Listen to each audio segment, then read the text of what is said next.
Most people, princesses especially, you think they'd be psyched to get a castle, but no. Twilight has total home anxiety. It's like, I don't like this place. There's not enough books. Meh, meh, meh. Oh my god, this episode. Actually, I really like this episode. um, I'll Got to, explain. gotta bust Twilight's balls every now and then. Yeah, because book horse is book horse. Exactly. Hey, what's up, guys? We're the Undercover Brony. Well, he's the Undercover Brony. I'm a friend. Yep. But you're still here as part of the family. Come on now. Aw, Dankeschön. All right, so, Real uh, quick before this episode starts, the reason that I don't have a lower third is because Google Plus wants to screw me over tonight. yeah, So occasionally we'll have a glitch where the lower third won't work. But that's kind of the nature of Hangouts. So yeah. yeah. But you know what? Glitches are cool sometimes. You know who was a glitch? Um, the fuck's the little girl's name from Wreck-It Ralph? Vanellope. Vanellope. Why the hell? I love that movie. Why did I forget her name? Vanellope was a glitch. Literally, when you said a glitch, I instantly thought to Wreck-It Ralph and Turbo-tastic. Turbo Tactic.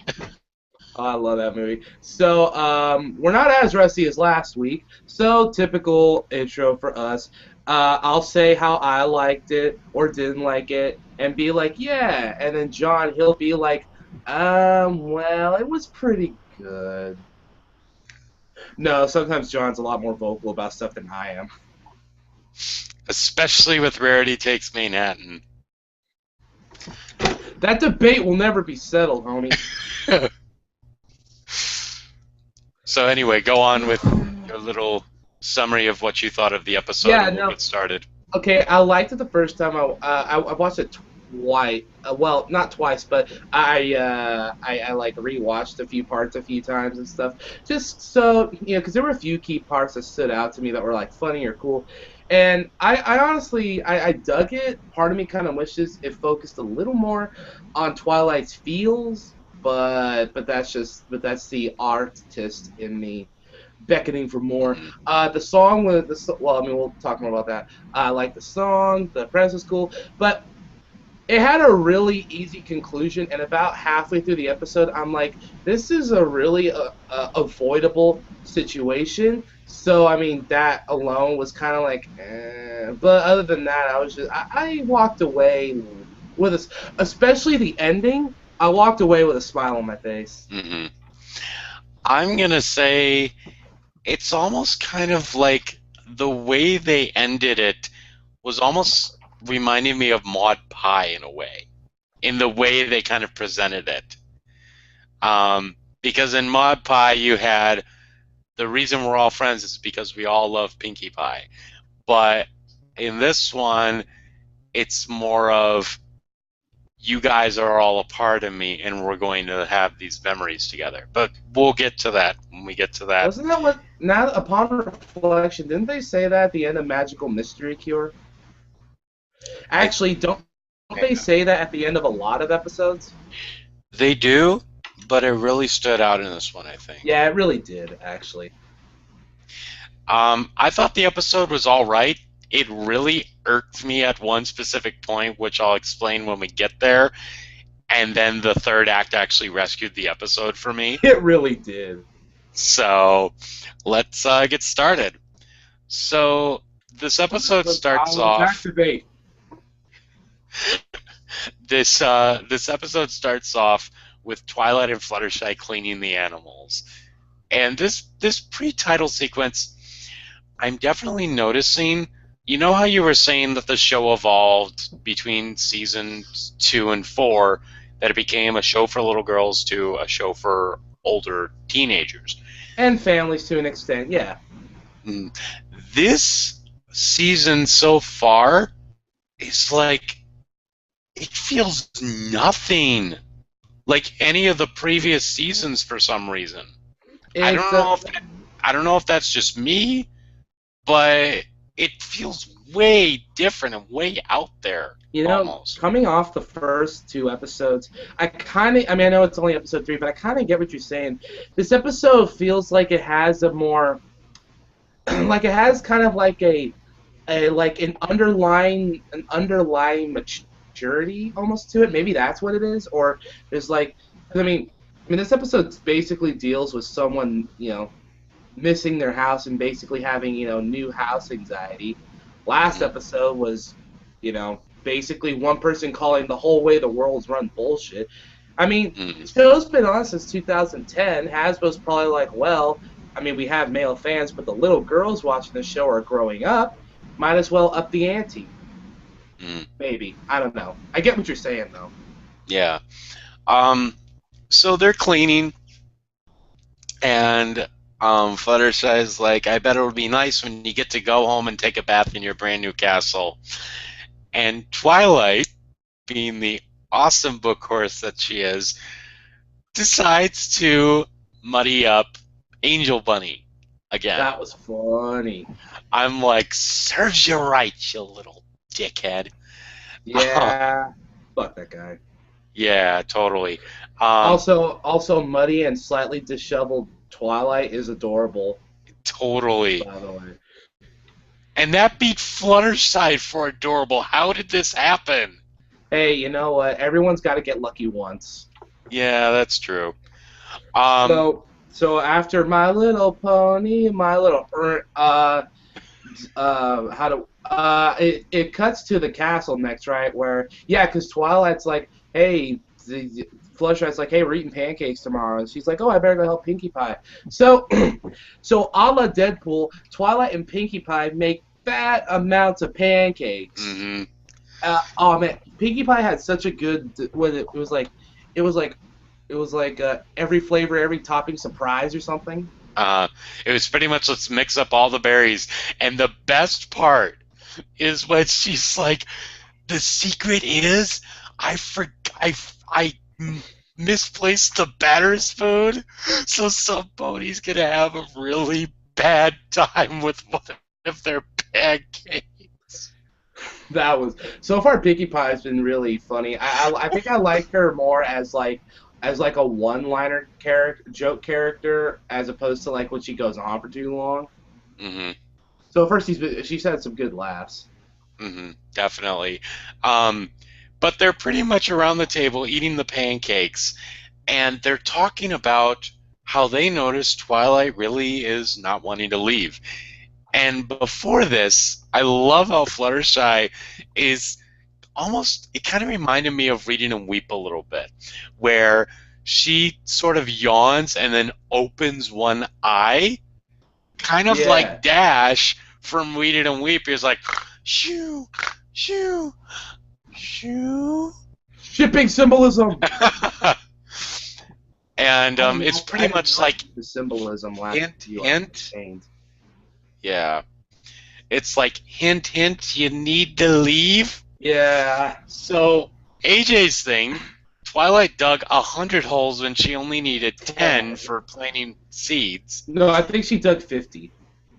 Okay, well, whatever it was. Either way. You're right. You're right. Because with Pinkie stayed a whole night, she stayed the whole night with Pinkie making the pancakes. With Rarity, she spent an entire afternoon rearranging a single drawer of gems. With Dash, I found it hysterical. 100 races. And I love how Dash is like, yeah, hanging out with me is super awesome and everything, but it's like she kept going best of 10, best of 20, best of 100. And I'm just like, really? Why are you wanting to do this so much? Yeah, I mean, This is all when Twilight is like fast asleep, mouth agape and everything. So her face falls in the pancakes, and she's like, I'm pancake. I'm just like, yes. You are a pancake, Twilight Sparkle. They already made a shipping joke between her and the pancakes. Fucking course they did. Because it's the fandom. What do you expect? God damn this. Sonic the Hedgehog doesn't have shit on us. Because we're just that much weirder. Yeah, and Sonic fans. I mean, Sonic fans are a very interesting race of fans, but that's another thing for another day. And So, unlike and so unlike unlike the Sonic fan base where they have new game is revealed, doesn't show any new friends, doesn't show any friends whatsoever, just Sonic or Tails, and mhm. hypes go through the roof for it. Then more of the game is shown.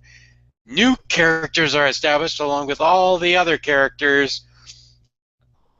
Hype for it dwindles really badly, and then the game is released and it's total crap. And they Thanks, think they'll never Sonic be fooled Boom. again. Thanks, Sonic Boom.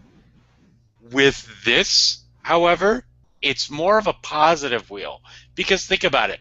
Season 5 is announced. Hype goes through the roof. Things are said by the staff. Hype goes even more through the roof. And most of the time, it delivers Oh with yeah, its promises from the writers. even if an episode is bad, there's always at least or at least not that good. There's always a few qualities you can find redeeming in it. I mean, hell, the episode that you and I trash on the most, "Friend in Need," it has Pinkie Pie, arguably Pinkie Pie's most popular song. Mm-hmm. You know, Exactly. I always kind of forget that, and I'm like, I love that song, but that episode sucks. I know. But like, or look at Some Pony to Watch Over Me. It had one of the worst. It was one of the worst episodes of season 4, and one of the worst portrayals of Applejack.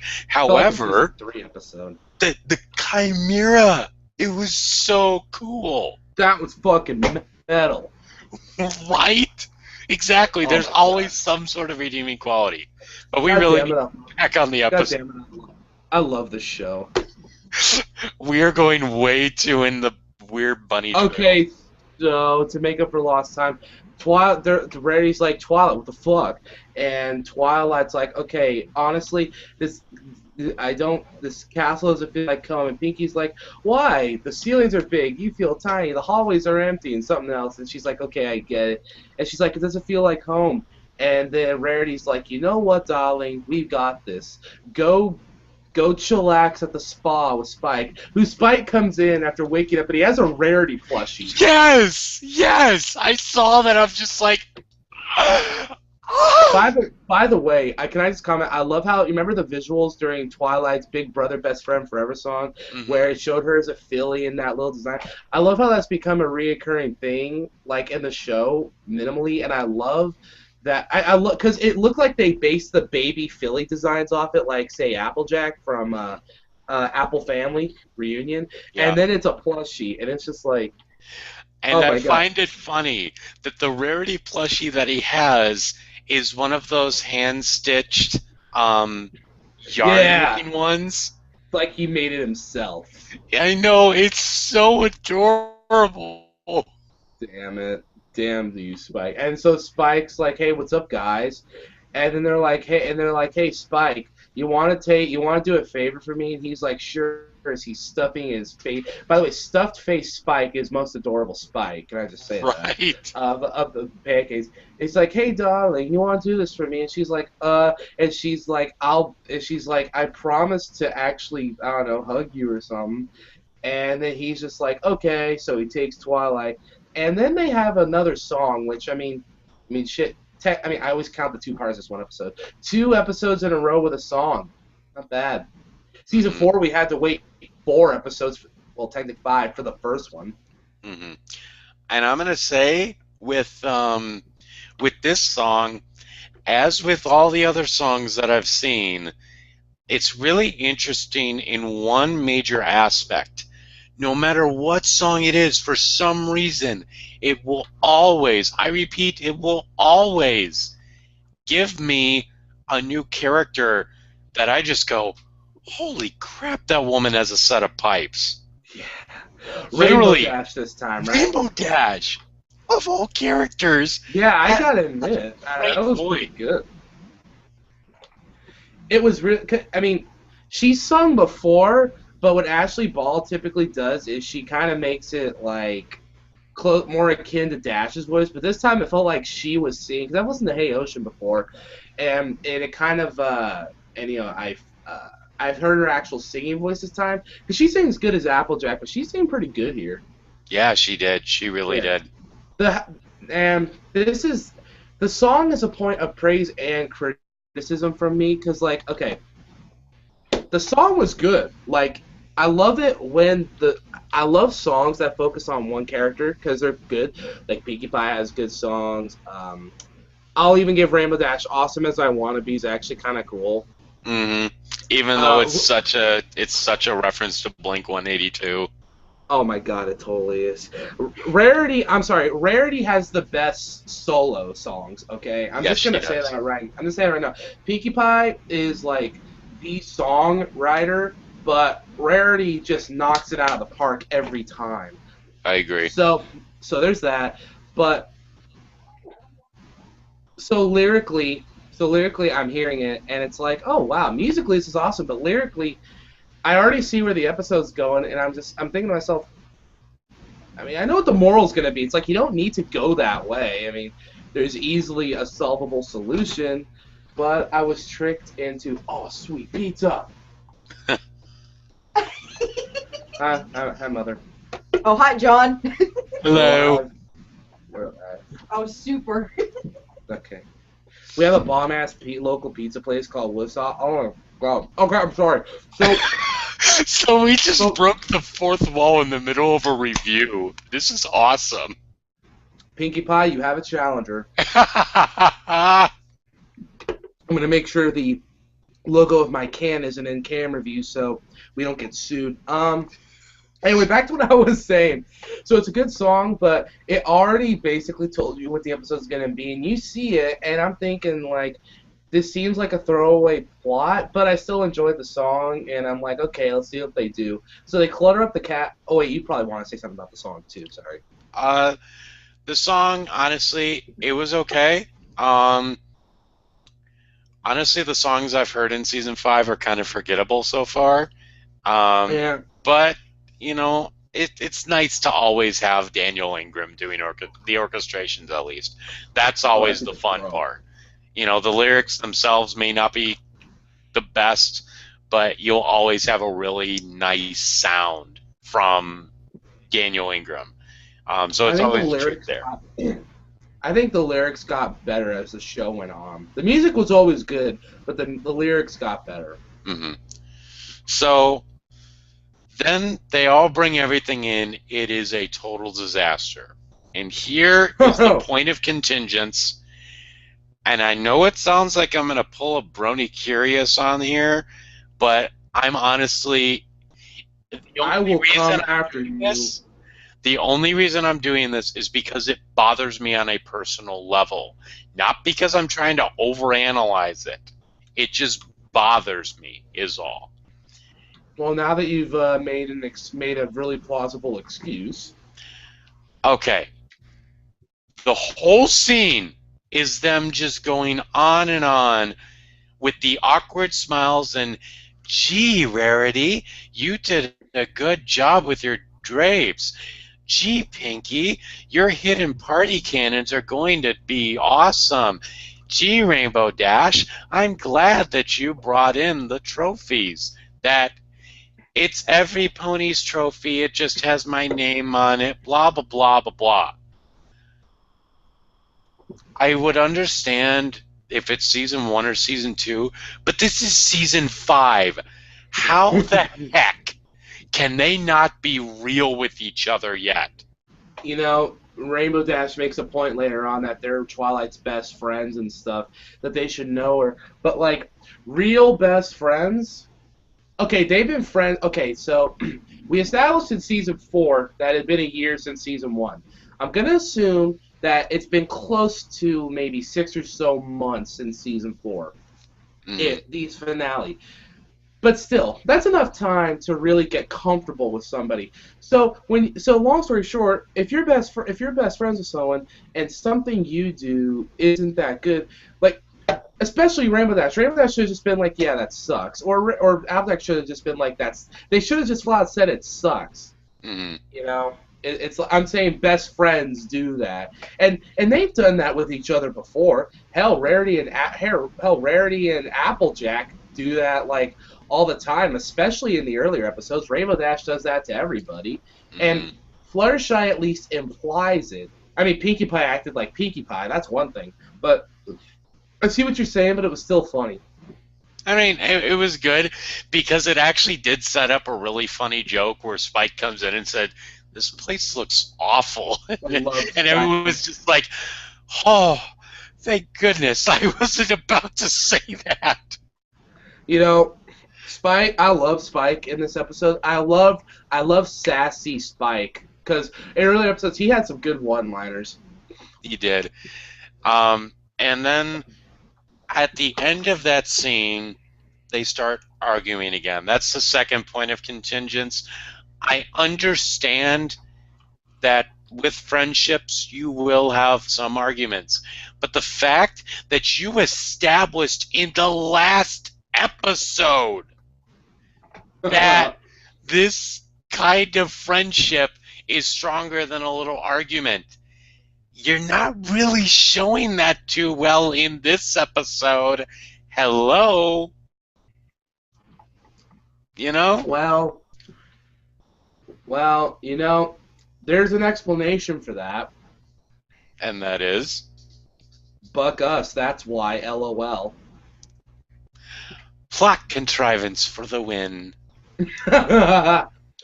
Honestly, the show does that sometimes. They have moments like this. They have moments where they establish continuity, and it's awesome. But then they have moments where they give the middle hoof to it, and now that you pointed it out, I really kind of realized how. I don't want to say this was a pointless episode, but upon reflection, some of the stuff in this episode didn't really need to happen. Damn it, John! I said I liked the episode. Now you're changing my opinion, you son of a bitch. Well, that's kind of how it was with Rarity Takes Manhattan and a couple other episodes from last season. So you're getting a taste of your own medicine. You're welcome. But those were actually good episodes. Now, to be fair, I think the main reason this happened and this scene happened the way it did is that these are two totally new writers. Joanna Lewis and Christine Sonko. Yeah. So it could just be that they're trying to get used to the characters. But I'm also going to say we've seen a lot better from first-time characters or first-time writers. Ed Valentine, for frickin' Flight to the Finish. Corey Powell for freaking Sleepless in Ponyville, which that is a god tier episode. And number 3, Nicole Benvenuti or whatever her name was for Maud freaking Pie. Yeah, so I don't want to trash on these guys because they'll probably get a chance to write more episodes. But I mean, and I feel bad a little for saying this, but literally the guys we mentioned, their first time, they wrote like some of the best episodes of the entire series. Exactly. And this was 2 people, but like you said, well, who wrote Castlemania? Let me check. That was a first timer. That was a first timer. Josh too, right? Haber. Josh. No, Haber. he'd written before it. He'd written before, right? No, that was his first episode. Right. But he made an episode later that was really good. And that was Simple Ways. Wait, I was about to say it was Simple Ways. So see, he redeemed himself. Yep. Oh my god. Oh, so sorry, off track again. So they're at the spa. And Twilight. By the way, I love the hairdo that they gave Twilight. Yes, she looks like a punk rocker. I would say it's like half 80s punk rock chick and half like 50s updo that all our grandmas have. Classic. And can I just say, updo Twilight is most fashionably sound Twilight. Right. So, one of the best jokes I've seen ever is when Spike's like, hey, let's get a massage. So he's like, I want this one. And what was it? The It hot was like sun. like a deep tissue muscle massage or something. Mm-hmm. So she's like, I'm just the regular massage. So the spa twins, by the way, I love that one spa pony's voice. It was so adorable, Aloe. but it also, yeah, but it sounded like the secretary chick from Mary Takes Manhattan, except without the adorable lisp. Mm-hmm. Definitely. So, and so like sewing over a spa, and then both biceps crashing through the wall, and he's like, yeah, and so he's like, let's do this, little dragon. He grabs it between his thigh rim, and Aloe's just like, oh, I hate it when he does that. Apparently, both biceps, aka Snowflake, works at a massage parlor along with being Cloudsdale's #1 beefcake. I love this show. He's a freaking masseuse. For God's sakes. I love the show. I'm sorry, I do too. They take the weirdest thing and let's see. Well, it's already on a hype train that ain't going anywhere but up. So let's just throw whatever we can in and see what sticks. And I most of love the that. time it works. I love the idea of bulk biceps being like that one reoccurring, because sorry, swallowed pizza wrong. Because despite what everyone, people seem pretty split about Rainbow Falls at the time it came out and in retrospect, but everyone can agree that bulk biceps was awesome. Yes, agreed. They may not have liked the name, but they thought it was hilarious. Yes. Absolutely. I think bulk biceps suits him though. So anyway, they get done with the massage or whatever. Twilight loved her massage and everything, and then you see Spike contorting in the weirdest of ways walking down God. Ponyville. Just like every step is ow, ow, ow, ow, ow. And it's hysterical. Because every step he makes, not only is he going ow, he's like his body's contorting in the weirdest of ways. He's walking like he's walking like he's in a Dota painting, like he is just all zigzagged out. So anyway, he decides, let's take the scenic route back to the castle, and it's like, well, and Spike's like, or Twilight's like, well, why not? Why are we doing this? And Spike's like, well, number one, it's a scenic route, and number two, it helps with the post-massage circulation or something like that. And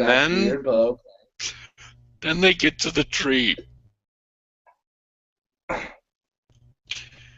They get to the tree that was destroyed by Tyrek. And it honestly hurt when I saw it again. Bit. You too? Yes. I didn't think I would care that much when I saw it, but really seeing it, it's like, God, that place is gone. Exactly. And it's hard to break the serious tension real quick. I'm surprised they left it there. Yeah, I said that in my season 5 hype video or something like that. But other than that, yeah, it was a pretty tender moment between a pretty sad moment, and Spike actually shed a tear. I remember that. Oh well.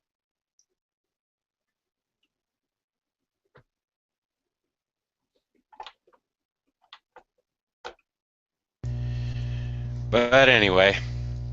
Yeah. Okay, I got scared. Your sound cut out for like a minute. Yeah, I realized that I had this muted. Don't do that, man. But I'm gonna say that I really love how Twilight's caring mode came out in this. Just, I'm so sorry, Spike. I was thinking so much about how it affected me that I didn't even think about how it affected you. and you lived with me. It's like, gosh, stop giving me these feels.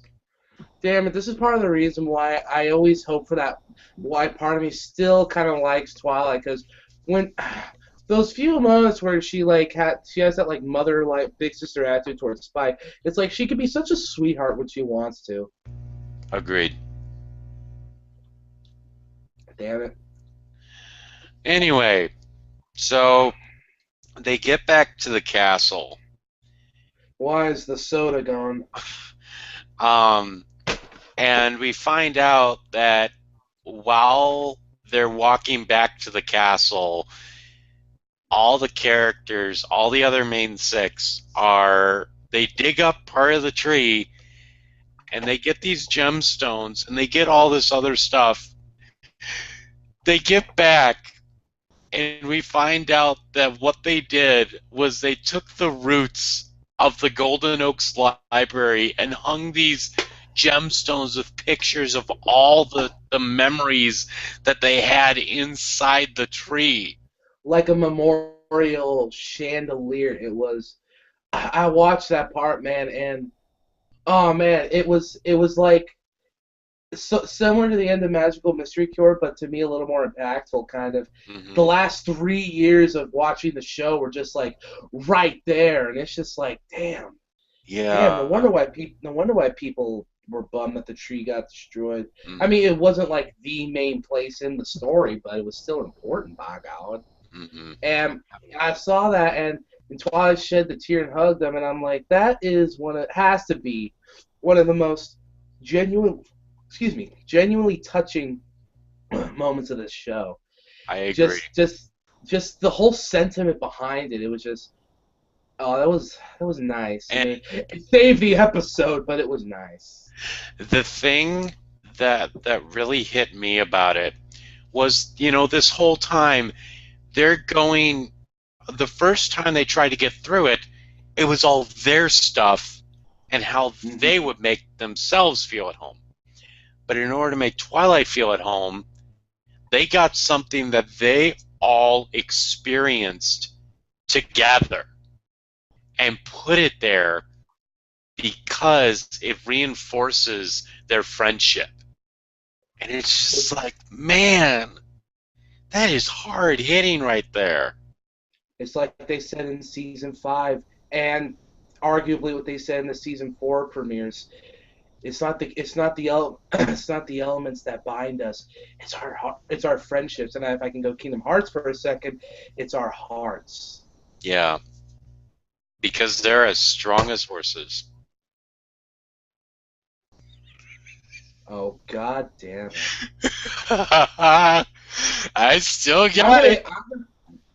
I'm gonna hit you so hard in the Pwn 3. So yeah, that was Castle Sweet Castle. I don't know what to think now. You made me so conflicted. I'm trying to eat pizza and talk ponies, and I'm almost out of pizza. Okay, so I guess I'll go and put my thoughts in. Yeah, I need a minute to think. Okay, the thing with this episode, it really hit me badly, and let me explain how this happened. I watched part of the episode when it aired this morning at 10:30, and I watched a little bit of it, and I got up to about the end of Act 2, and it really left a bad taste in my mouth. I went to a meetup a few hours back, and we watched the episode, and when I saw that third act come through, it really just hit me, and I'm just like, this episode is actually, while forgettable, is really endearing and really touching. So for that, I am going to have to put it at a 7, because kind of like last episode, it wasn't great, but it wasn't bad. There were some things that irked me, some things that really made me laugh, but I'm going to tell you, you two writers that wrote this, I wish you guys the best of luck because I really hope you can do really good with these characters because they are going to be awesome. So I wish you guys the best of luck, but I do rate this episode a 7. To touch on the writers real quick, I gotta say this. There's a lot of potential with these two, Mm-hmm. and I hope they do because there were some moments in here that beside the plot aside, there were some good moments here. The last act, there were some good jokes here and there. They have a good idea. I almost feel bad that such a touching moment was used in what was essentially a test to, in a sense, because like how Castlevania paired the main six up with, with different characters to get a feel for riding them both together. That was effective and still pretty funny. This one, it focused more on the group and then Twilight and Spike, which was good. Some of the characterization here and there was hit and miss, but they do have a good idea of what to do. I hope they come back because, new writers in the show have done incredible things for the series. I still love Amy Keegan Rogers. I still love M.A. Larson and Megan McCarthy. Speaking of, what happened to Charlotte Fullerton? That's a good or question. Cindy Morrow? Yeah, what happened? I like those guys' episodes. Yeah, Cindy Morrow wrote really good episodes like Reading and Weep and stuff, and Charlotte Fullerton did episodes like May the Best Pet Win, and a couple, and she wrote frickin' Suited for Success, one of the greatest season 1 episodes. So maybe they'll come back. Hopefully, I would like to see them come back. Well, they are really good. Well, if they already announced season 6, this show's going till at least 2020 now, so they'll probably be back. Yeah, and I await their return. So what would you rate this episode? Well, the song was good, but a little forgettable. That last moment at the end hit my heart. And the bulk biceps joke was hilarious, and this is a rare one, I'm actually going to go with you, and I'm going to rate it the same you did. This gets a 7, because there were some good moments, but it had one really great moment. But, honestly, I could just go back and watch the last, 3-4 minutes of it without watching the rest of it, and I'd be fine. Exactly. Which I feel a little bad for saying, because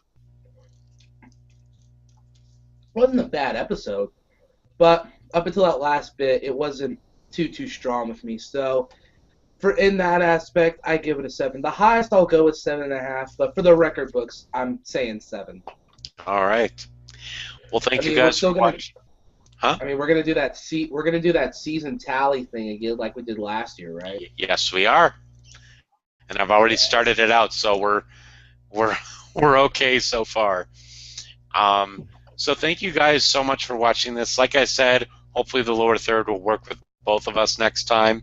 And Snakeskin, do you want to talk about the running gag we're going to try to do with the lower third? Well, let me just put it to you guys like this. His thing was going to say MLP Season 5 reviews, Castle Sweet Castle. Mine was going to say MLP Season 5 reviews, Feels Lay Feels. So hopefully we'll be able to put that. We'll get that one. Because you know me, I gotta be. I'm like Deadpool, and you're like who's a character that's like funny but like is also like really serious too. Spider-Man. You're like Beast. Yeah, you're like Spider-Man, and I'm Deadpool. That's awesome. Hey, Marvel what's up, for the viewer? win. Yeah, I'm a DC guy, but goddamn, Deadpool's awesome. My Batman books, I got so many Batman books now, dude. They're literally like they wouldn't all fit in my shot. That's how many I have. Dang. All right, guys. Thank you guys so much for watching. Yes. What's next week's episode? Well, I know I said that this week's episode was supposed to be the Apple Bloom complaining about her cutie mark. That is actually next week. So let's hope that I can say I have low expectations for it, but let's hope I'm pleasantly surprised. Damn it! So far this season has been off to an start. That's not. I mean, that's no. Let's go season 5. Just get on the train and come on. Let's do it. We'll see you guys next week. Peace out, Dragon. Semper Fi, I think. Yeah.